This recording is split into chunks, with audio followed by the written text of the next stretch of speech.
अभी तक हम लोगों ने देखा था ली ने जोंग के पिता बनकर उसे अच्छा खासा लेसन सिखाया था, जिस वजह से जोंग भी अपने कुछ पंडित साथियों को कॉल लगाते हुए कहता है हमें किसी बंदे का उधार चुकाना है। अब आगे सीन शिफ्ट होता है मिशन लॉन्च की तरफ, जहां पर ली अपने लिए कुछ मिशन देख रहा था।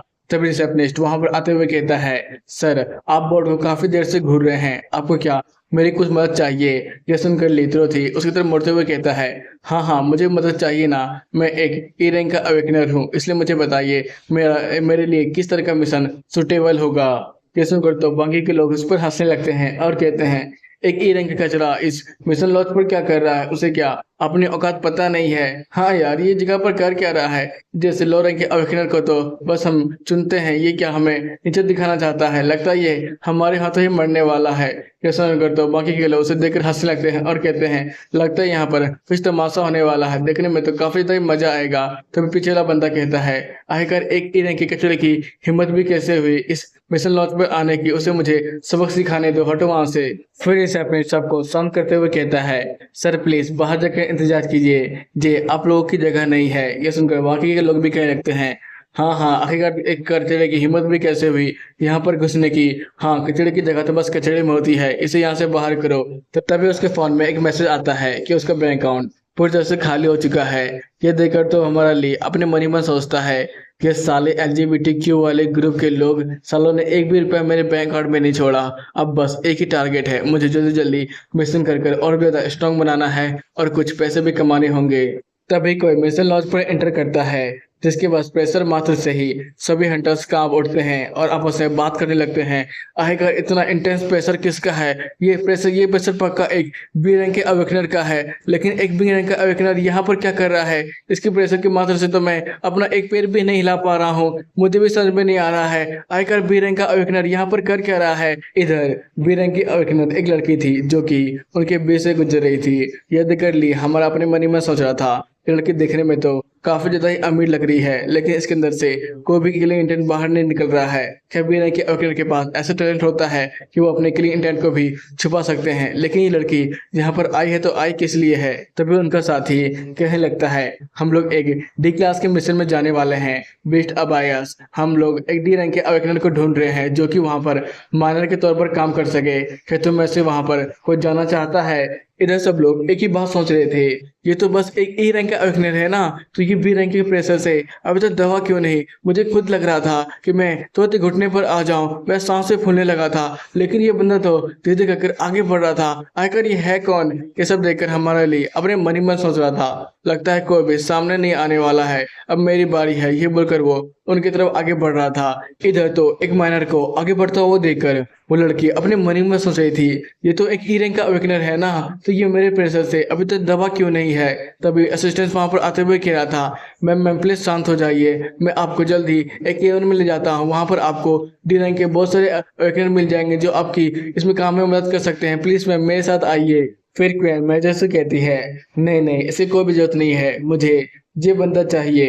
यह सुनकर मैनेजर कहते हैं लेकिन मैम ये बंदा तो लेट है, ऊपर से इसका रजिस्ट्रेशन भी नहीं हुआ है गिल्ड में, तो आखिरकार आप इसे कैसे ले जा सकती हैं? ये तो हमारे रूल के खिलाफ है। यह सुनकर तो क्वीन बड़े गुस्से में उसकी तरफ घूमती है और कहती है तुम भूल गए क्या, यहाँ पर ताकतवर लोग ही रूल बनाते हैं, इसलिए चुपचाप इसे मेरे साथ भेज दो।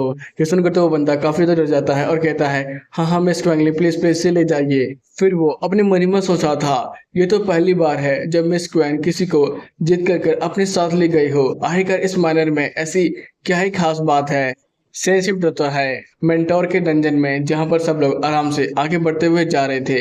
यह देखकर तो हमारे लिए अपने मन ही मन सोच रहा था फ्रंट लाइट में एक डैमेज डीलर है और दूसरी तरफ से सपोर्टर सबको सपोर्ट भी कर रहा है, ये तो सब रोज एक बैलेंस टीम की तरह है, हम लोग आराम से ही इस मेंटोर के डंजन को तो क्लियर कर सकते हैं, वो तो हमारे लिए कुछ भी नहीं है। ऊपर से ये बी रैंक की अवेकनर भी तो है जो हमारे टीम को लीड कर रही है, अगर यहाँ पर कुछ भी अनहोनी हुई तो वो तो अकेले ही संभाल लेगी।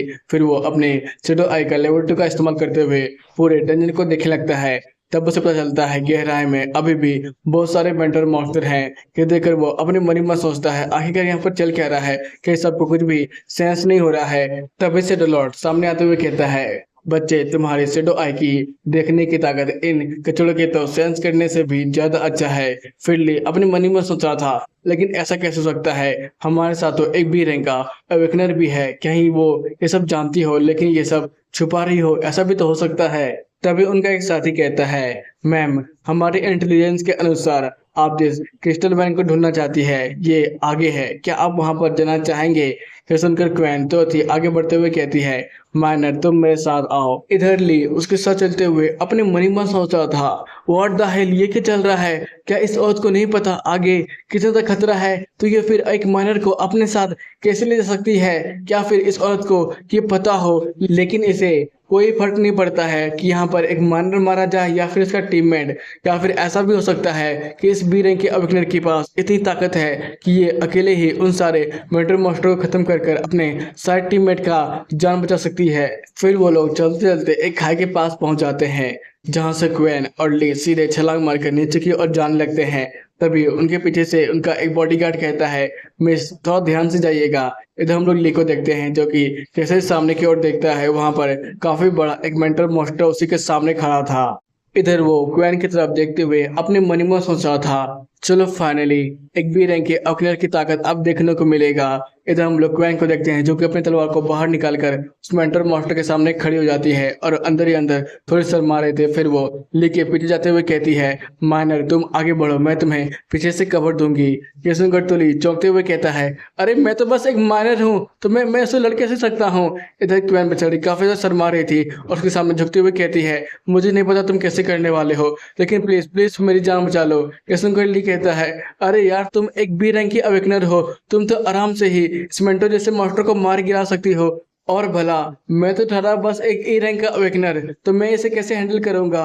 फिर वो अपने मन ही में सोचा था, मुझे माइनर के तौर पर तो काफी खास पैसे मिल ही जाएंगे, तो मैं इसे तक खतरा क्यों ही उठाऊंगा। इधर वो लड़की रोते हुए कहती है, प्लीज प्लीज मेरी जान बचा लो, मैं तुम्हें मिलियन एंड मिलियन डॉलर दूंगी। फिर वो एक गहरी सांस लेते हुए कहता है, चलो पैसों के लिए, मैं पैसों के लिए कुछ भी करूंगा। फिर वो अपने डगर को बाहर निकलकर आगे बढ़ते हुए कहता है, चलो आखिरकार देखा जाए ये मेंटर मास्टर आखिरकार कितना ताकतवर है। फिर वो उस सब पर अटैक कर जैसे उन्हें खत्म करने की कोशिश करता है, लेकिन वहां से काफी सारे मेंटर मास्टर बाहर निकलकर हमारी ली के ऊपर अटैक करते हैं। फिर वो क्वेन के ऊपर भी झपटते हैं। यह देखकर तो क्वेन कहता है, अरे नहीं, लगता है मेरा मिलियन डॉलर खतरे में है। इधर बहुत सारे मेंटर मास्टर सीधे क्वेन के ऊपर ही अटैक करते हैं, लेकिन क्वेन अपने अंदर से काफी ज्यादा मात्रा में एनर्जी बाहर निकालती है, जिसकी वजह से बहुत सारे मेंटर मास्टर दूर छिटक जाते हैं। यह देखकर ली कहता है, मैं बेकार में इस लड़की को मिस जज कर रहा था, इसके पास तो अभी बहुत सारे मूव हैं। तभी एक मेंटर मास्टर सीधे क्वेन के ऊपर अटैक करता है, लेकिन इसे ली टाइम पर देख लेता है और अपने तलवार को डायमेंशनल पोर्टल से बाहर निकालकर सीधे उसके ऊपर अटैक करता है और उसे बीच से काटते हुए कहता है, अबे तुम सबको क्या मेरा शक्ल इतना तक गंदा दिखता है कि तुम बस मिस क्वेन के पीछे पड़े हुए हो? तुम सब मेरे पर भी तो अटैक करो। लेकिन तभी क्वेन वहां से भागते हुए कहती है, तुम माइनर बस इस सारे मॉन्स्टर को संभाल लेना, मैं यहाँ से चली। कि सुनकर तो ली पीछे मुड़ते हुए कहता है, अरे यार, तुम तो मेरी एक्स से भी बड़ी भगोड़ी निकली, जो कि मुसीबत देखते ही यहाँ से निकल ली। इधर हम लोग क्वेन को देखते हैं, जो कि काफी दूर जा चुकी थी और हाफते हुए कह रही थी, क्या मैं बच चुकी हूँ? क्या वो लोग मेरा पीछा नहीं करेंगे? लेकिन जब वो पीछे मुड़कर देखती है तो काफी ज्यादा चौंक जाती है कि वहां पर एक मेंटर मास्टर उसी का इंतजार कर रहा था और वो डरते हुए कह रही थी, आखिरकार इस मेंटर मास्टर को मुझसे डर क्यों नहीं लग रहा है? इधर वो मेंटर मास्टर मिस क्वेन को खत्म करने वाला था कि ये देखकर ली अपने मन में सोचता है, अरे ये क्या अजीब चीज है, इस लड़की के पास तो इतनी एबिलिटी है कि वो आराम से फाइट बैक कर पाए, तो ये लड़की आखिरकार डर क्यों रही है? इधर मिस क्वेन जल्दी से अपने हाथ को सामने की ओर ले आती है, जिसकी वजह से उसका ब्रेसलेट तुरंत ही एक्टिवेट हो जाता है और उसके चारों तरफ एक सील जैसा बना देता है, जिससे टकराकर मेंटर मास्टर काफी दूर जाकर गिरता है और हमारा ली इसे डॉच करता है। लेकिन इस वजह से उसका ब्रेसलेट भी टूट जाता है। ये देखकर हमारा ली अपने मन में सोचता है, ये तो प्रोटेक्टिव ब्रेसलेट है ना, ये बस अमीर और पावरफुल लोग ही एफर्ट कर पाते हैं। मतलब कि ये लड़की का जो पहले पावर मैंने देखा था वो शायद इसका पावर नहीं था, बल्कि ये ब्रेसलेट की ताकत थी। फिर वो उस लड़की के पास जाते हुए कहता है, तुम शायद कोई नॉन कॉम्बैट टाइप अवेकनर हो ना? कैसे को लड़की मुंडी हिलाते हुए कहती है, हाँ, लेकिन तुम ये बात किसी को भी मत बताना, ये सीक्रेट रहेगा हम दोनों के बीच में। किशनगढ़ तो हमारे लिए कहता है, हाँ ये रच तो सकता है, लेकिन उसके बदले तुम्हें मुझे एक्स्ट्रा पे करना पड़ेगा। लेकिन एक बात मुझे समझ में क्यों नहीं आ रही है, जो मेंटर मास्टर मुझ पर अटैक ना कर कर बस तुम पर ही अटैक क्यों कर रहे हैं? यहाँ पर तो कमजोर मैं हूं ना, तो ये लोग मुझे पहले क्यों नहीं खत्म कर रहे हैं? फिर वो शैडो आई का इस्तेमाल करता है और आसपास की सिचुएशन को समझने की कोशिश करता है। तब उसे पता चलता है एक कंट्रोल टाइप हिडन यूजर पास ही छुप कर सारे मेंटल मॉन्स्टर को कंट्रोल कर कर बस क्वैन पर ही अटैक करवा रहा है। ये देखकर वो कहता है, ओह तभी तो मैं समझो आखिरकार ये मेंटल मॉन्स्टर बस क्वैन पर ही अटैक क्यों कर रहे हैं। तभी क्वैन चिल्लाते हुए कहती है, अरे मैंने मेरी जान बचाओ, ये मेंटल मॉन्स्टर तो मुझे मार ही डालेगा। ये सुनकर ली तुरंत ही अपनी तलवार को स्विंग करते हुए उस मेंटर का गर्दन उड़ाते हुए कह रहा था, अगर ऐसा चलता रहा तो ये कभी खत्म नहीं होने वाला है। जहां पर मैंने जितने भी मेंटर मॉन्स्टर को मारा है उससे ज्यादा ही मेंटर मॉन्स्टर यहाँ पर आते जा रहे हैं और मैं अपनी लार्ज स्किल एरिया का भी इस्तेमाल नहीं कर सकता हूँ, नहीं तो क्वेन को सब कुछ पता चल जाएगा। मैं अभी करूँ तो करूँ क्या? फिर वो आगे बढ़ते हुए अपने मन ही में सोच रहा था, ये सारे मेंटर मॉन्स्टर बस क्वेन पर ही अटैक कर रहे हैं ना, तब ये मेरी बारी है। फिर वो अपने सेटर चैन को रिलीज करते हुए आगे बढ़ रहा था और कह रहा था, क्वेन अब हम लोग क्या करेंगे? तुम्हारे पास तो कोई प्रोटेक्शन गार्ड भी नहीं है, अगर मैं इस सबको आगे बढ़कर नहीं मारता हूँ तब ये तुम पर भी अटैक कर सकते हैं, मुझे जल्दी इन्हें खत्म करना पड़ेगा, इसलिए थोड़ी देर के लिए तुम अपने आप को संभाल लेना। ये सुनकर तो क्वेन कहती है, अचानक तुम्हें हो क्या गया? तुम इतनी जोरों से क्यों चिल्ला रहे हो? तभी उसके पीछे वो अंटर आ जाता है और कहने लगता है, ओह तो फाइनली मुझे लग रहा था मेरा प्लान इस मैनर की वजह से पूरी तरह से बर्बाद हो जाएगा, लेकिन इस नॉन कॉम्बैट एडवांस रैंक के प्लेयर के पास तो किसी तरह का प्रोटेक्टिव गियर भी नहीं है, मतलब कि मैं इसे अकेले आकर भी खत्म कर सकता हूँ। ये बोलकर वो उसके ऊपर अटैक करता है और कहता है, इसका दोस्त तुम बस अपने पापा को दे सकती हो।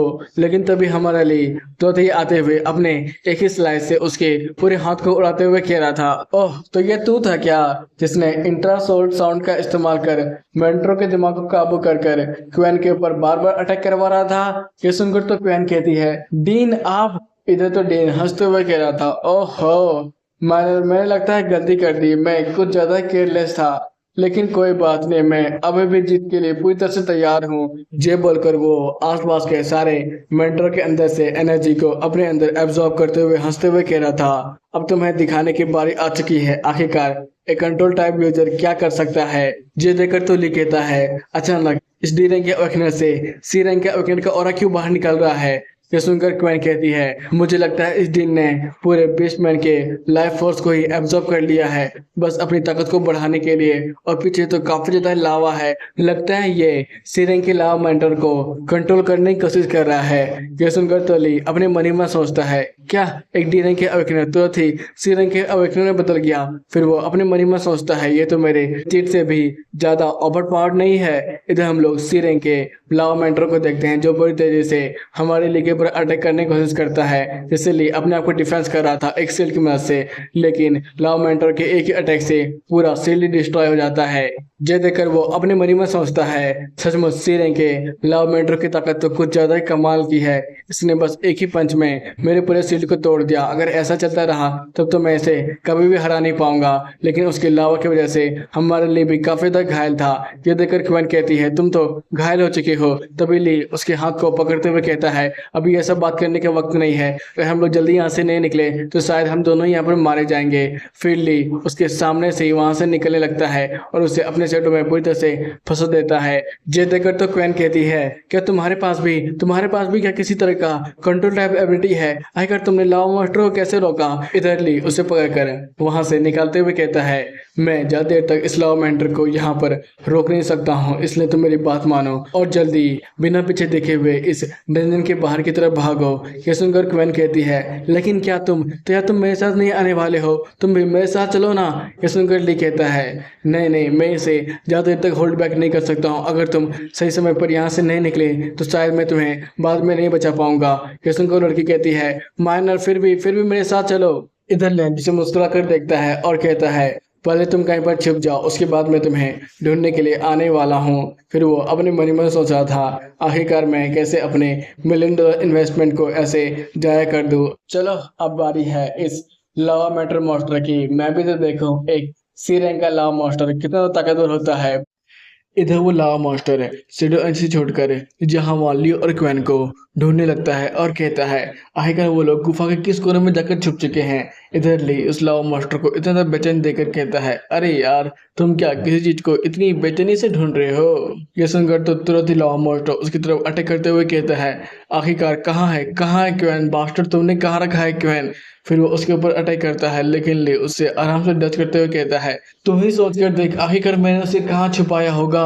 ये बोलकर वो तुरंत ही लावा मास्टर के पीछे आता है और अपने शॉट से उसके घुटने पर अटैक करता है। लेकिन वो कुछ देखकर तो काफी ज्यादा चौंक जाता है क्योंकि उसके शॉट ने उस लावा रॉक मास्टर के घुटने को जरा से ही जख्मी किया था। ये देखकर तो लावा मास्टर जो से हंसते हुए कहता है अबे तू क्या सबसे बड़ा गधा है। तो मैं जैसे स्टोन मॉन्स्टर को अपने इस छोटे से तलवार से काटने की कोशिश कर रहा है ये तुझसे कभी नहीं हो पाएगा। ये बोलकर वो फिर से उसके ऊपर अटैक करता है लेकिन हमारा लिए उससे बार बार बचता है और वहां से भागने लगता है और कहता है चारों तरफ बस लावा ही फैला हुआ है जिसकी वजह से इसका हीलिंग पावर काफी ज्यादा स्ट्रांग है। मुझे यहाँ से जल्दी निकलना पड़ेगा और इसे खुले एरिया में ले जाना पड़ेगा। इधर वो लावा मास्टर उसके पीछे पड़ा हुआ था और कह रहा था अबे भगोड़ी कहाँ भागता है तू जैसा ई रैंक का माइनर है हम जैसे मास्टर को देखकर यहाँ से बस भाग ही सकता है। इधर हमारे लिए भागते हुए अपने मन ही में सोच रहा था इससे कोई फर्क नहीं पड़ता ये कितना ज़्यादा स्ट्रांग है मुझे इसके कमजोर हिस्सों को देखना पड़ेगा। फिर वो अपने शैडो सेंस का इस्तेमाल करता है और उसके कमजोर हिस्सों को ढूंढने लगता है लेकिन वो लावा मास्टर बार बार यहाँ वहाँ अटैक कर ली को डिस्ट्रैक्ट किए जा रहा था और कह रहा था पहले बस मैं तुझे मार लूं उसके बाद उस औरत को भी ढूंढ ढूंढ कर मारूंगा अब मर भी जा बास्टर्ड। ये बोलकर वो दोबारा ली के ऊपर अटैक करता है लेकिन ली उस अटैक से उसे डॉज कर पीछे मुड़ते हुए कहता है चलो फाइनली मैंने इसके वीक पॉइंट को ढूंढ लिया। जैसे ही वो उसके बाद अटैक करके उसे खत्म करने वाला था लेकिन वो लावा मास्टर तुरंत ही पीछे घूमता है और कहता है तुझे क्या लगा था कि मैं तेरे इन जैसे प्लान को नहीं समझ पाऊंगा। तू तो एक एब्सोल्यूट पावर बिंग के सामने खड़ा है मेरे लिए ये सब ट्रिक्स कुछ भी मायने नहीं रखती है। इधर ली एक कोहनी के अटैक वजह से सीधे एक चट्टान से टकराता है और हाफते हुए कहता है ओह एक सी रैंक के अवेकनर के पास क्या इतनी तो ताकत होती है। इधर वो लावा मास्टर फिर से हमारे लिए की तरफ आगे बढ़ते हुए कह रहा था भगोड़े अब तैयार हो जा मरने के लिए इस बार मैं तुझे खत्म ही करने वाला हूँ। इधर ली धीरे धीरे कहकर खड़ा होता है और कहता है मैं यहाँ पर रेस्ट नहीं कर सकता हूँ मुझे इंतजार करना पड़ेगा सही मौके का। तभी वो लावा मास्टर हमारे लेके काफी ज्यादा करीब आ जाता है और कहता है अरे भगोड़े तू यहाँ से कहीं भाग नहीं रहा है क्या तू सच में सोचता है मुझे इस तलवार से काट पाएगा। तुझे जैसा ये कचरा तलवार भी मेरा कुछ भी नहीं बिगाड़ सकता है एक छोटा सा स्केच भी नहीं कर सकता है। जैसे वो लावा मास्टर हमारे लेके पड़ते हुए अटैक करता है ये देखकर हमारे लिए कहता है हाँ बिल्कुल सही मौका है ये मेरे लिए। फिर वो तुरंत उसके पीछे घूमकर उसके उस कोर को डिस्ट्रॉय करने की कोशिश करता है लेकिन जब वो उसके कोर के पास पहुंचता है तो वो काफी ज्यादा चौंक जाता है और कहता है मेरा मैसेडो एनर्जी भी डिसअपेयर हो गया इसका कोर का टेम्परेचर तो काफी ज्यादा ही हाई है। फिर वो दोबारा बड़ी मुश्किल से जमीन पे खड़ा होता है और कहता है ये तो मेरी सोच से भी ज्यादा समझदार है इसने अपने कमजोर हिस्से को भी पूरी तरह से प्रोटेक्टेड रखा है। ये देखकर तो वो लावा मास्टर फिर से जोर से हंसते हुए कहता है मैं नहीं जानता हूँ आखिर तूने कैसे कैसे ये किया लेकिन तूने फाइनली मेरे कमजोर हिस्से को ढूंढ लिया लेकिन इससे कोई फायदा नहीं होने वाला है क्योंकि मेरे कमजोर हिस्से का लावा पूरे 200 डिग्री सेल्सियस है इससे तू पूरी तरह से राख बदल सकता है। तेरा ये डेगर कुछ भी मेरा नहीं बिगाड़ सकता है। मुझे नहीं लगता है तू अपनी जान देकर यहाँ पर क्वेन की जान बचाना चाहता है इसलिए चुपचाप मुझे क्वेन हैंड ओवर कर दे तब मैं तुझे जिंदा जाने देने बारे में कुछ सोच सकता हूँ। यह सुनकर ली कहता है तू एक गद्दार है तूने बेच दिया है अपने भरोसे को तुझे लगता भी है मैं दोबारा तेरे जैसे इंसान पर कभी भरोसा भी कर पाऊंगा। ये सुनकर तो वो लावा मास्टर जोर से चिल्लाते हुए कहता है बास्टर्ड तू बस मरना ही चाहता है। तो ये एपिसोड यहीं पे खत्म होता है। जल्दी से मुझे कमेंट करके बताओ आपको ये सीरीज अच्छा लग रहा है या फिर नहीं और मैंने जो एक नया सीरीज स्टार्ट किया है वो कैसा लग रहा है उसमें भी मज़ा आ रहा है कि नहीं। हम उसके नए एपिसोड के साथ जल्दी मिलने वाले हैं और इसके भी नए एपिसोड के साथ इसलिए जल्दी से कमेंट करो और मुझे बताओ। तो फिर मिलेंगे बाय बाय टाटा सायोनारा।